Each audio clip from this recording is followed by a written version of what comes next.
Well, hello. My name is Charles Darwin. Unless you have been living in a cave since you were born, you would most probably have heard of me. I traveled the world in order to discover the origin of species, and then I produced the theory of evolution. Of course I know you, and I know I'm speaking to a remarkable man. I've read all your books, and as a result, I am now an atheist. I beg your pardon? What did you say? I said I have read all your books. I mean the second part. How could you conclude from my writings what I could not, when the very theory of evolution is my theory? What do you mean? I mean, I have always believed in God, even when I experienced some doubts. These were not connected with the theory of evolution. Yeah, but you wrote after that, I never gave up Christianity until I was 40 years of age. This means that you lost your faith in Christianity. I saw a letter in which you wrote, I am sorry to have to inform you that I do not believe in the Bible as a divine revelation, and therefore not in Jesus Christ as the Son of God. Indeed. But what has that got to do with belief in God? I always believed in a Creator, but I doubted all religions.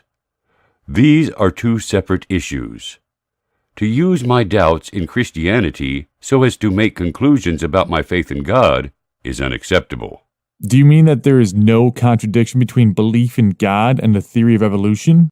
To try to set the two as mutually contradictory is absurd. I said this in my letters. It seems to me absurd to doubt that a man may be an ardent theist and an evolutionist. This is strange indeed. All evidence we see of evolution and the variety of species led directly to atheism. The fact is that I say the exact opposite.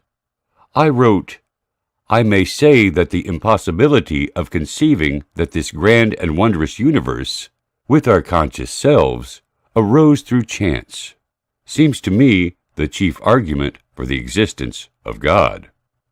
I also wrote, the strongest argument for the existence of God, as it seems to me, is the instinct or intuition which we all, as I suppose, feel that there must have been an intelligent beginner of the universe.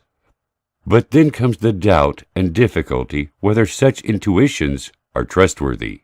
You see, you doubted the justice of such God. You see, according to the Journal of the American Scientific Affiliation, you cannot see the work of an omnipotent deity in all the pain and suffering, such as the ichneumon wasp paralyzing caterpillars as live food for its eggs. Yes, but why is this related to the existence of God?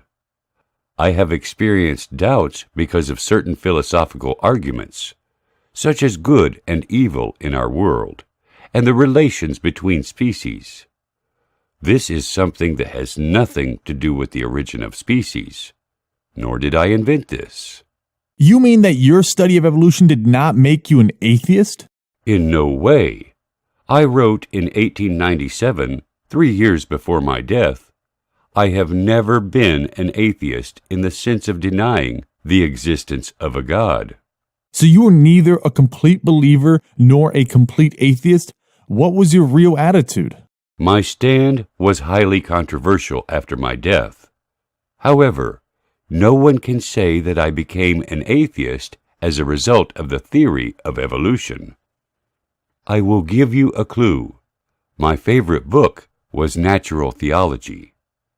I even said, I do not think I hardly ever admired a book more than Paley's Natural Theology.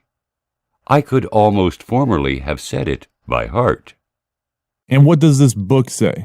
It presents the well-known concept that may be summed up as that natural laws constitute God's chosen method for running His universe. I will leave you to contemplate this. See you later.